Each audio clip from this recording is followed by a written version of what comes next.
ஏங்க ஏங்க நான் சொல்றதை கேளுங்க. ஒரு ஒரு நிமிஷம் இங்க வாங்க. இது உங்களுக்கு பாருங்க, அங்க பாருங்க, போட்டோ எடுத்துக்கங்க. நண்பா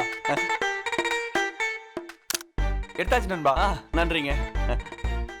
ஒரு நிமிஷம் இருங்களேன். இந்த பூ உங்களுக்காக. இந்தாங்க. ஏய் இங்க பாருங்க. எடுத்தாச்சு நண்பா. நன்றிங்க. நண்பா இங்க பாரு. சூப்பர்ப்பா. நண்பா எத்தனை பேர் வராங்க பாரு. இதத்தான் எதிர்பார்த்தேன். ஏய் பவாளுங்களா, தயாரா இருங்க. பொம்பளைங்களோட கூட்டம் வந்துடுச்சு. எல்லாத்தையும் போட்டோ எடுத்துரு. அப்பதான் மீராவுக்கு காட்டும் போது நல்லா இருக்கும். சரி நண்பா, நீ ரெடியா நில்லு. வாங்க. என்ன பாண்டி இது? நீ பூ ஊத்திட்டு இருக்கியா? ஐயோ இல்லங்க, நான் விக்கல. ஊர்ல இருக்கிற பொம்பளைங்க எல்லாருக்கும் ஃப்ரீயா கொடுத்துக்கிட்டு இருக்கேன். உங்களுக்கும் ரோஜா பூனா ரொம்ப பிடிக்கும்ல? இதெல்லாம் நீ ஏன் பண்ணிக்கிட்டு இருக்க? அது என்னன்னா, நான் இந்த ஊர் பொண்ணுங்களை பாக்குற என்னோட கண்ணோட்டத்தை மாத்திக்கிட்டு இருக்கேன். இனிமே நம்ம ஊர் பொண்ணுங்களை நான் வேற ஒரு கண்ணோட்டத்துல பார்க்க போறேன். உனக்கு புத்தி ஏதாவது கெட்டு போச்சா என்ன? என்ன பேசிட்டு இருக்க நீ? வெக்கம் இல்லாதவனே. அட இதுல வெக்கப்படுறதுக்கு என்ன இருக்கு? புது காலம், புதுசான யோசனை. என்ன சொல்றீங்க? நான் என்ன சொல்ல வரேன்னா, ஒவ்வொரு ஆம்பளையும் ஒவ்வொரு பொம்பளைகிட்டையும் இந்த மாதிரி தான் நடந்துக்கணும். வாய் மூடு. நீ இப்ப நம்ம ஊர் பொம்பளைங்களை கலாய்க்க போறியா? கலாய்க்கிறதா?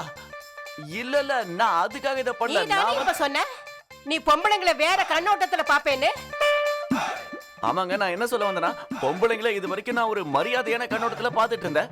இப்ப அதை விட அதிகமா மரியாதையான கண்ணோட்டத்துல பார்க்க போறேன். என்ன சொல்ற நீ? நீ சொல்றதெல்லாம் நான் நம்பிடுவேனா? எனக்கு எல்லாமே தெரியும். நான் பேசுறத பார்த்து நீ பேச்ச மாத்துற. எனக்கு என்னமோ விஷயம் ரொம்ப பெருசாற மாதிரி தெரியுது. பாவா, நம்ம இங்க இருந்து ஓடிடலாம். இவனுக்கு புரியற மாதிரி பாடம் சொல்லி கொடுங்க. நம்ம ஊர் பொம்பளைங்களை வேற கண்ணோட்டத்துல பார்க்கணும்னு ஆசைப்படுறேன். ஆசை நிறைவேற்று. கடவுளே, நீங்க என்ன பண்ணிட்டு இருக்கீங்க? இல்ல அங்க பாருங்க, புலி வருது. புலி வருது. நில்லு. வாங்க வாங்க. புலி வருது.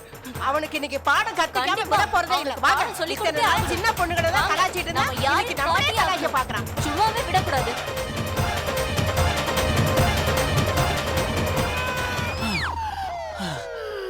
போயிட்டாங்க. அந்த கடவுளுக்கு தான் நன்றி சொல்லணும். நல்லவளை தப்பிச்சிட்டேன். இல்லனா இன்னைக்கு என்ன பலியாட ஆக்கியிருப்பாங்க. என்னன்னே தெரியல. இந்த பொம்பளைங்களுக்கு எப்போது குறை கண்டுபிடிக்கிறதே வழக்கமா போயிடுச்சு போல இருக்கு.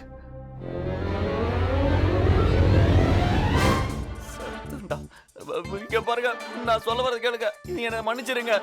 இதுக்கப்புறம் ரோஜா ஃப்ளவர் இல்ல, காலி ஃப்ளவரை கூட நான் யாருக்கும் தர மாட்டேன். தாய் குலங்களே, என்ன மன்னிச்சிடுங்க.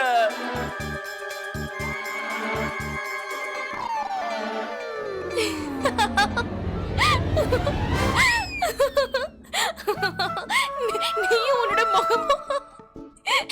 பயப்படாத. நான் இந்த விஷயத்தை யார்கிட்டயும் சொல்ல மாட்டேன். நீ எல்லா பொம்பளைங்க கிட்ட தப்பிச்சு இங்க வந்து ஒளிஞ்சிருக்கேன்னு.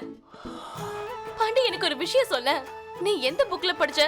பொம்பளைங்களுக்கு ரோஜா பூ கொடுத்தா அவங்க மரியாதை அதிகரிக்கும்னு. நீ பெரிய லூசு. நிச்சயமா சொல்றேன், உன்னால இதெல்லாம் முடியவே முடியாது. அப்படியே இப்ப கூட வாய்ப்பு இருக்கு. விருப்பப்பட்ட தோல்வி ஏத்துக்கும்.